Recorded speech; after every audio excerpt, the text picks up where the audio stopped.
नमस्कार दोस्तों, डेट है आज की 9 अप्रैल 2022 और स्वागत है आपका एडिटोरियल डिस्कशन में। आज देखो, हिंदू में डिस्कस करने वाले आर्टिकल्स नहीं हैं, तो 3 आर्टिकल्स हम डिस्कस करेंगे अलग अलग न्यूज़पेपर से। सबसे पहले डेली पायोनियर का आर्टिकल हम डिस्कस करेंगे कोस्टल इरोजन से संबंधित। ये इशू हमने डिस्कस नहीं किया, इंपॉर्टेंट है, डिस्कस करेंगे। दूसरा आर्टिकल हम डिस्कस करेंगे, कल हमने जो आर्टिकल डिस्कस किया था ना, has IAS failed the nation, ये टाइम्स ऑफ इंडिया का आर्टिकल था। अब इस आर्टिकल के जवाब में ना दीपक गुप्ता जो फॉर्मर यूपीएससी चेयरमैन हैं, उन्होंने आर्टिकल लिखा है, तो एक अलग तरह का व्यू मिलेगा। कल वाले आर्टिकल में हमने क्रिटिसिज्म डिस्कस किया था IAS ऑफिसर्स का कि वो ठीक से काम नहीं कर रहे हैं, कॉम्प्लेसेंसी आ चुकी है सर्विस में। लेकिन आज जो आर्टिकल है वो बचाव करता है, वो कहते हैं IAS ऑफिसर्स ने अच्छा काम किया है। तो दोनों अलग अलग पर्सपेक्टिव हमें मिल जाएंगे, आंसर राइटिंग के लिए हमारा काम पूरा हो जाएगा। तीसरा आर्टिकल हम डिस्कस करेंगे इकोनॉमिक टाइम्स का मल्टी कल्चरलिज्म से संबंधित। वैसे हमें ये अब हटा देना चाहिए, हिंदू में आर्टिकल्स तो काम के होते नहीं हैं, टाइम और वेस्ट हो जाता है। हिंदू के आर्टिकल्स पढ़ने लगते हैं, कुछ काम का मिलता नहीं है, कई बार तो स्लाइड भी बन जाती है लेकिन छोड़ने पड़ते हैं। तो आगे से हमारा होगा सिर्फ एडिटोरियल डिस्कशन। हिंदू में अच्छे आर्टिकल्स होंगे तो उन्हें जरूर लेंगे, लेकिन जब आर्टिकल काम के आते ही नहीं है तो सिर्फ द हिंदू के नाम पर इनिशिएटिव का नाम रखने से क्या फायदा। आर्टिकल्स अच्छे जहां से भी मिले, हमारे करंट अफेयर्स पूरे कॉम्प्रिहेंसिव ढंग से जहां से भी पूरे हों, वहां से हम डिस्कस करेंगे। क्वेश्चन ये है, discuss the role of IAS in modern day Indian democracy. जो ये डिबेट चल रही है ना, इसी के बारे में आपको क्वेश्चन अटेम्प्ट करना है। Role of IAS in modern day Indian democracy, do you think has IAS failed the nation? क्या आपको लगता है IAS ने नेशन को फेल किया है? ये क्वेश्चन आपको अटेम्प्ट करना है 250 वर्ड्स में। उसके बाद ये कोट है, सिडनी हैरिस ने एक बार बोला था, खतरा देखो इस बात से नहीं है कि कंप्यूटर जो है वो इंसान की तरह सोचने लगेंगे, खतरा इस बात से है कि इंसान जो है वो कंप्यूटर्स की तरह सोचने लगेगा, इंसान जो है वो मशीन की तरह सोचने लगेगा, मशीन की तरह बिहेव करने लगेगा। ऐसे से कोर्ट ना यूपीएससी ऐसे में दे देती है, इस बार भी आपने देखा होगा। तो अब चलिए डिस्कशन स्टार्ट करते हैं। First important article coastal erosion से संबंधित है। आप JS पेपर 3 के इस टॉपिक से आर्टिकल को रिलेट कर सकते हो। देखो, इससे पहले कि हम आज का आर्टिकल डिस्कस करना स्टार्ट करें, कुछ बेसिक्स डिस्कस कर लेते हैं। कोस्टल इरोजन से आप क्या समझते हो? हम एग्जाम्पल की सहायता से समझते हैं। मान लीजिए ये सी है, समुद्र है, यहाँ पानी है। अब देखो, कोस्ट पर ना बहुत सारी चीज़ें होती हैं, जैसे सैंड होती है बीच पर, आपने देखा होगा, सोइल भी मिलती है, रॉक्स भी मिलती हैं कोस्ट पर। लेकिन जब कुछ ऐसा हो जाए, कुछ फैक्टर्स के कारण कोस्ट पर मौजूद ये सैंड, सोइल, रॉक, इनका इरोजन देखने को मिले, तो वो है कोस्टल इरोजन। अब फैक्टर्स की बात करें, जब मैंने बोला ना कुछ ऐसा हो जाए, क्या हो जाए, जैसे देखो सी में पानी का लेवल इंक्रीज हो जाता है ग्लोबल वार्मिंग के कारण। तो जब पानी का लेवल इंक्रीज हो जाएगा तो पानी आगे आता जाएगा ना, बीच पर जो सैंड मौजूद है वो सबमर्ज होती जाएगी। या फिर देखो स्ट्रॉन्ग वेव एक्शन, या फिर कोस्ट पर फ्लड आ जाती है, सुनामी आ जाती है एकदम से। तो ये कुछ एग्जाम्पल हमने डिस्कस किए फैक्टर्स का। इन फैक्टर्स के कारण कोस्ट पर मौजूद रॉक्स, सोइल और सैंड जो है वो इरोड होने लगते हैं, बह जाते हैं, उनका सबमर्जेंस हो जाता है। तो ये है कोस्टल इरोजन। अब इसकी एक कॉम्प्लीमेंट्री टर्म है जिसका नाम है कोस्टल एक्रीशन। कोस्टल एक्रीशन का क्या मतलब होता है, यहीं पर आप एग्जाम्पल देखिए। देखो, जब रफ वेदर है, रफ वेदर मतलब एकदम से तूफान सा आ गया, जिसकी वजह से सी से जो पानी है थोड़ा आगे आ गया और सैंड, सोइल, इन सबको बहा कर ले गया। लेकिन देखो, जब थोड़ा वेदर शांत होगा तो हो सकता है कि वो सैंड जो सी बहा कर ले गया है वेव्स की फॉर्म में, तो वो वापस ले आए बीच पर। हो सकता है जो पत्थर बहा के ले गया है वो वापस ले आए जब वेदर काम हो। तो देखो, जहां पर फिर सी या वेव्स की फॉर्म में वो सारी चीजें वापस लाएगा ना, जो पहले ले गया था जब वेदर थोड़ा रफ था, वापस लाएगा सैंड वगैरह, पत्थर वगैरह, कहीं तो खड़ा करेगा ना उन्हें, कहीं तो जमा करके रखेगा उन्हें। तो कई बार ऐसा होता है, वेदर काम होने के बाद सैंड वगैरह सी जो है वापस ले आता है और किसी एक जगह पे इकट्ठा कर देता है। इससे लैंड एरिया जो है वो एक्सपेंड हो जाता है। तो आप लेमन टर्म्स में कह सकते हो दोनों जो है वो अपोजिट टर्म्स हैं, लेकिन दोनों एक दूसरे की कॉम्प्लीमेंट्री हैं। कोस्टल इरोजन होगा तभी तो कोस्टल एक्रीशन होगा ना, समझ गए? अब हम आगे बढ़े उससे पहले आप प्री के दृष्टिकोण से ये कोस्ट के कुछ फीचर्स देख लीजिए जो आमतौर पर आप ज्योग्राफी में पढ़ते हो। ये है सी स्टैक्स। जब देखो सी में वेव्स जो हैं बार बार कोस्ट से टकराती हैं तो सी केव बन जाती है, और कई बार सी आर्क भी बन जाती है। आर्क मतलब ये आगे पूरा खुला है। सी केव्स में कोई जरूरी नहीं कि आगे रास्ता निकलेगा, लेकिन नेचुरल आर्क में क्या होता है, ये गुफा बनती है लेकिन आगे रास्ता खुलता है। बे बन जाता है कोस्ट पर, जैसे बे ऑफ बंगाल। ये बीच का तो आपको पता ही है, सैंड मौजूद होती है। और ये देखो ये वेव्स ने काटा है। यहां पर ब्लो होल आप देख सकते हो। ब्लो होल एक प्रकार से मैरीन गीजर होता है, पानी ऊपर निकलता है। तो ये हमने कुछ बेसिक्स डिस्कस कर लिए। आगे भी इस आर्टिकल को डिस्कस करते हुए जहां भी बेसिक्स को डिस्कस करने की बात आएगी हम डिस्कस करेंगे, लेकिन अब शुरुआत करते हैं आर्टिकल की। आर्टिकल में शुरुआत में ये कहा जाता है, ये जो देखो पेनिनसुलर इंडिया है ना, ये कोस्टल इरोजन की वजह से श्रिंक होता जा रहा है। कई बार रिपोर्ट सामने आती रहती हैं कि काफी तेजी से कोस्टल इरोजन हो रहा है, और 2050 आते आते कोस्टल एरियाज में कई सारे बड़े बड़े लैंडमार्क्स ऐसे हैं जो सबमर्ज हो जाएंगे। जैसे देखो एग्जाम्पल के तौर पर हाल ही में एक रिपोर्ट आई थी RMSI, ये देखो ग्लोबल रिस्क मैनेजमेंट फर्म है। इन्होंने इस हफ्ते एक रिपोर्ट रिलीज की जिसमें कहा गया मुंबई, मैंगलोर, कोच्चि, तिरुवनंतपुरम, चेन्नई, विशाखापट्टनम, ये सारी कोस्टल सिटीज हैं। यहां पर बहुत सारा जो एरिया है ना वो सबमर्ज हो जाएगा, खास करके डाउनटाउन एरिया 2050 आते आते। अगर इस रिपोर्ट का विश्वास किया जाए, मुंबई में कई सारे लैंडमार्क्स जैसे Bandra Worli Sea Link, Haji Ali Dargah, Western Express Highway, Marine Drive, ये सब अरेबियन सी के द्वारा खा लिए जाएंगे, इन्हें निगल लिया जाएगा। किसके आधार पर यह रिपोर्ट तैयार की गई है? IPCC का जो प्रोजेक्शन है ना इंडियन ओशन के बारे में, कि हर साल 300 mm या फिर 1 फुट पानी का जो लेवल है वो इंक्रीज हो जाएगा इंडियन ओशन में। इस रिपोर्ट के आधार पर RMSI ने यह कहा है कैसे इंडिया के इन शहरों में बहुत सारा एरिया सबमर्ज हो जाएगा कोस्टल इरोजन के कारण। अच्छा, वैसे एक क्वेश्चन जो यूपीएससी सीधा सीधा पूछ ले, what are the factors responsible for coastal erosion, आप लिख दोगे? शुरुआत में थोड़ा सा हमने डिस्कस किया, मैं जल्दी से समराइज कर देता हूं। कोस्टल इरोजन एक तो देखो समुद्र में पानी का लेवल इंक्रीज होने के कारण होता है, दूसरा वेव एक्शन के कारण होता है, सी से वेव्स आती हैं बार बार कोस्ट से टकराती हैं, तीसरा हैवी रेनफॉल की वजह से भी होता है। बहुत ज़्यादा बारिश हो जाए तो सोइल ज़्यादा सैचुरेट हो जाती है और सोइल की जो स्ट्रेंथ है वो कमज़ोर हो जाती है, जिसकी वजह से बह जाती है और लैंडस्लाइड्स हो जाते हैं। कई बार नेचुरल फेनोमेनन जैसे साइक्लोन, सुनामी, ये रिस्पॉन्सिबल होते हैं, और बहुत बार मैन मेड एक्टिविटीज़ जैसे कि देखो कोस्टल एरियाज में माइनिंग काफ़ी होती है, सैंड माइनिंग की वजह से भी कोस्ट का इरोजन ज़्यादा होता है। तो ये हमने कुछ फैक्टर्स डिस्कस किए। अब बात करते हैं इम्पैक्ट की। इम्पैक्ट क्या होता है? इम्पैक्ट देखो बहुत सारे होते हैं। कोस्टल इरोजन हो गया, मान लीजिए ये सी है, पहले यहां तक पानी आता था, यहां पे घर थे, अब पानी थोड़ा आगे आने लगा, जहां पे इंसान रहा करते हैं उसके नज़दीक एकदम पानी आ गया। तो फिर देखो वहां पर जो ग्राउंड वाटर है उसका भी कंटामिनेशन देखने को मिलेगा सी वाटर से, पानी पीने लायक नहीं बचेगा।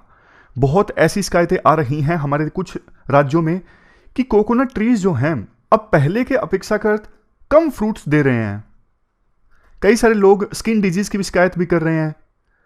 उड़ीसा के कुछ गांव में फ्रेश वाटर तो अब देखो एक बहुमूल्य कमोडिटी हो गया है, क्योंकि पूरा पहले जो ग्राउंड वाटर या फिर दूसरे रिसोर्स हुआ करते थे ना, अब वो कंटामिनेट हो चुके हैं सी वाटर से, यानी वो भी नमकीन बन चुके हैं, पीने लायक नहीं रह गए हैं।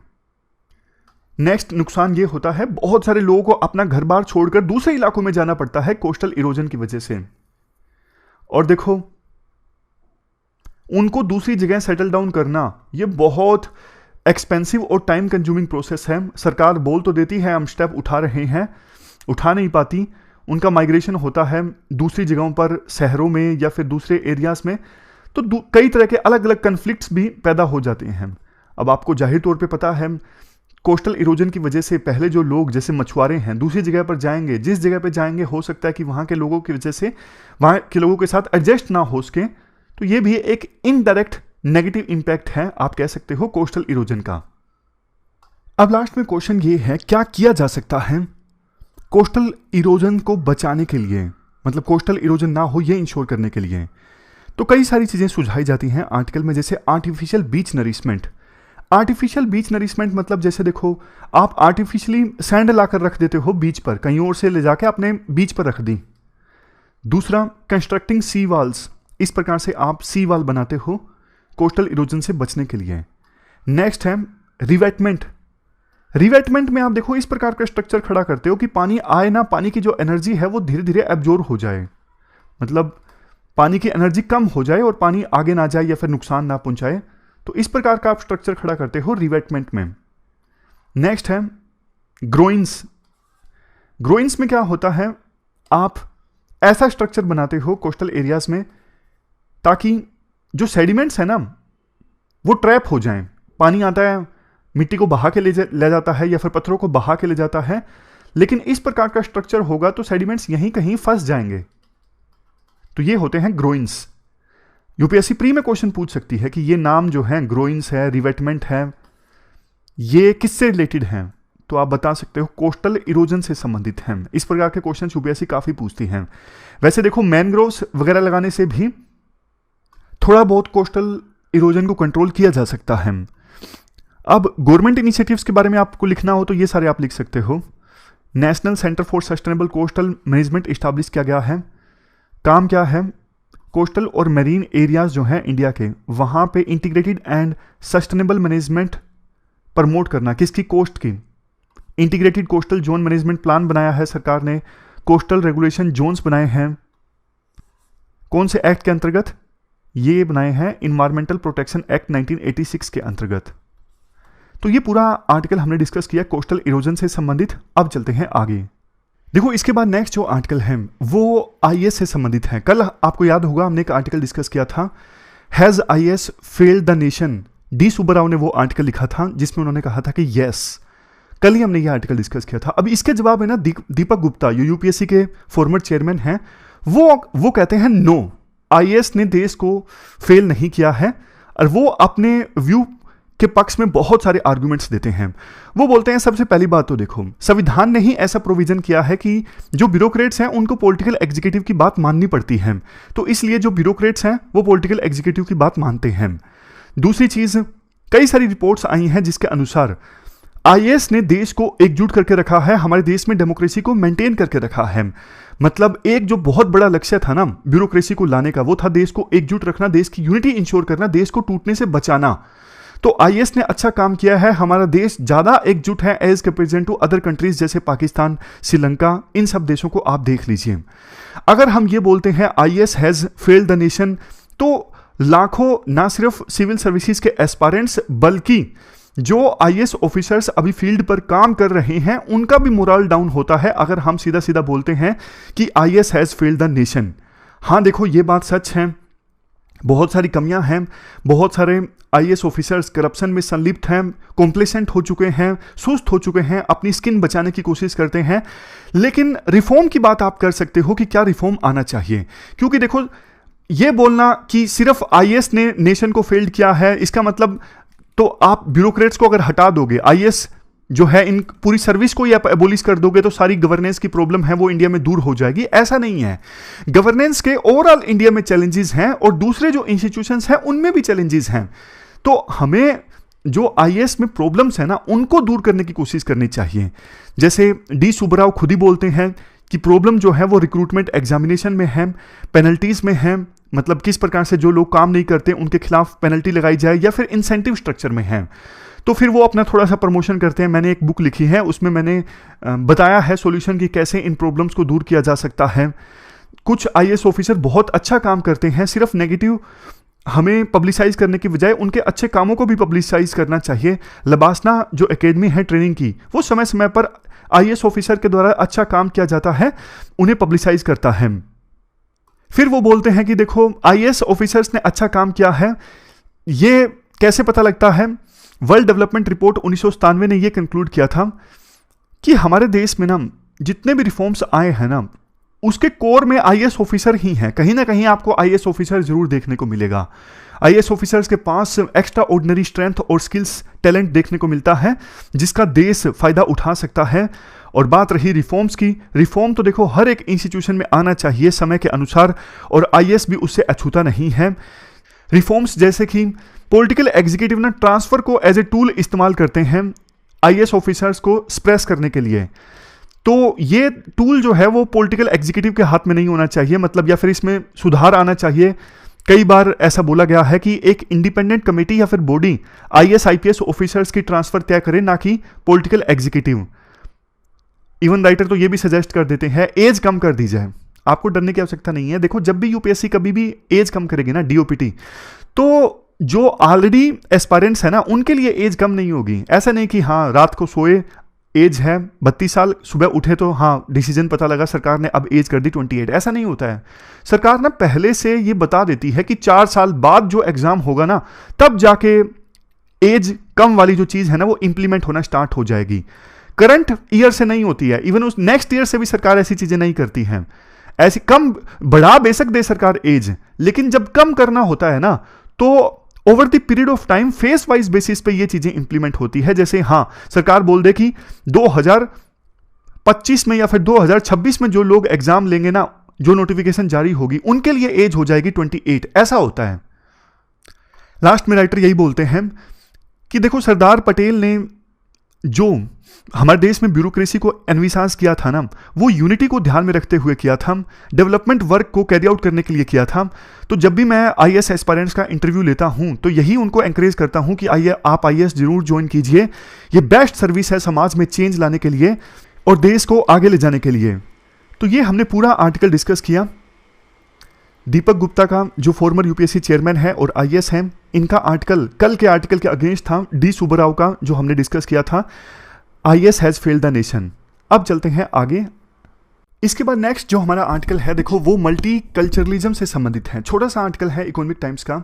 आप जीएस पेपर 1 सोसाइटी से इस आर्टिकल को रिलेट कर सकते हो। इससे पहले कि हम आज का आर्टिकल डिस्कस करना स्टार्ट करें, आप मल्टी कल्चरलिज्म का सिंपल मतलब बता दीजिए, बिल्कुल सिंपल भाषा में। टेक्निकल डेफिनेशन नहीं चाहिए, सिंपल भाषा में, लेमैन टर्म्स में, ताकि आप समझ सको।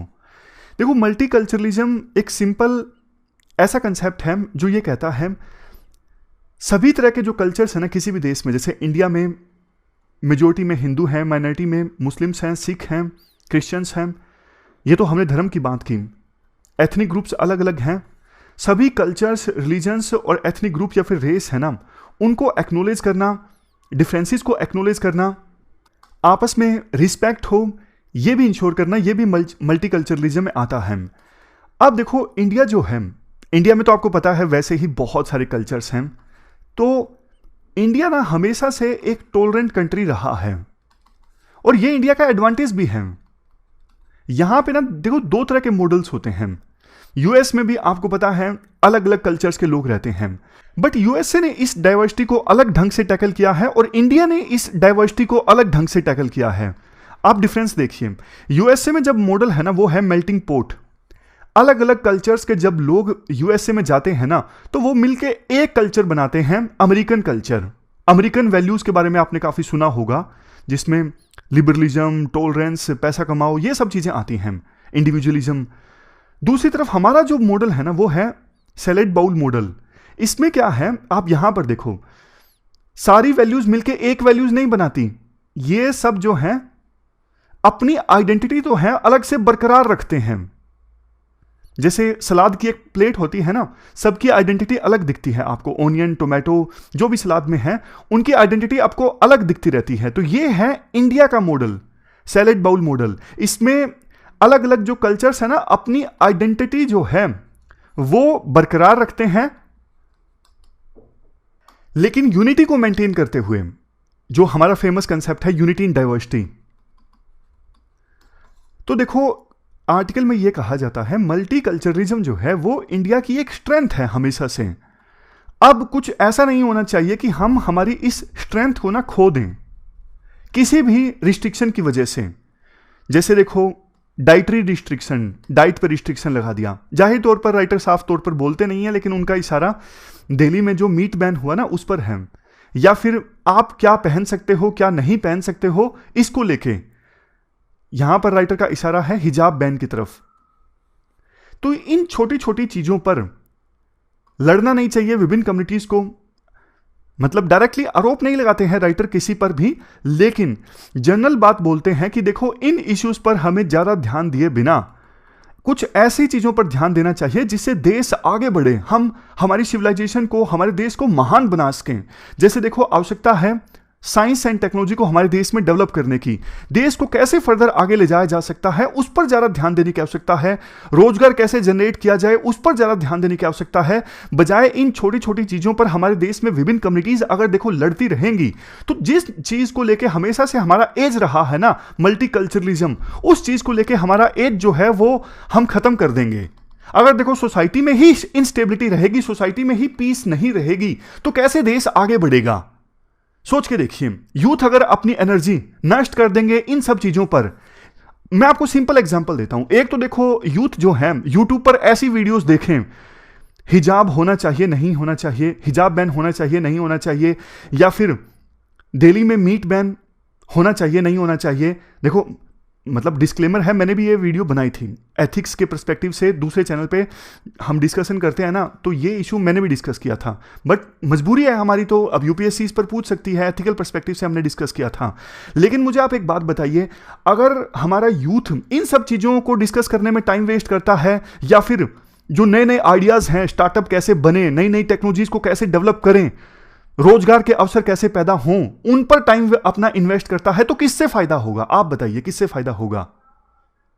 जाहिर तौर पर अगर साइंस एंड टेक पर ध्यान देंगे, इनोवेशन पर ध्यान देंगे, गरीबी पर ध्यान देंगे, तो ज्यादा फायदा होगा। एक क्वेश्चन देखो बहुत बार पूछा जाता है, आपने सेकुलरिज्म पढ़ा होगा।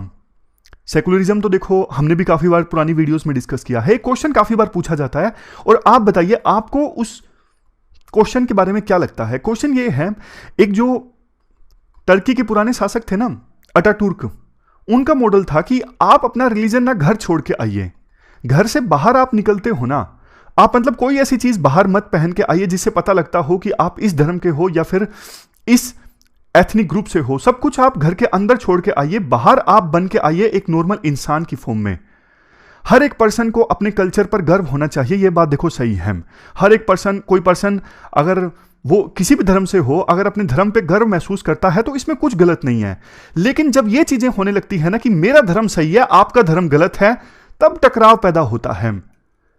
हमें आपस में ना, सबके अलग अलग धर्म है, अलग अलग वैल्यूज हैं, उनको रिकॉग्नाइज करना चाहिए, और धर्म को समय के अनुसार चेंज भी करना चाहिए। अगर किसी धर्म में कोई चीज गलत है ना, क्योंकि समय चेंज हो चुका है, अब बहुत सारी चीजें देखो किसी धर्म में, चाहे कोई भी धर्म हो, अब 10वीं सेंचुरी में, 11वीं सेंचुरी में, 12वीं सेंचुरी में कुछ चीजें किसी धर्म में प्रिवेलेंट थी, तो आज समय चेंज हो चुका है। आपको पता है आज वैल्यूज चेंज हो चुकी हैं, समय चेंज हो चुका है।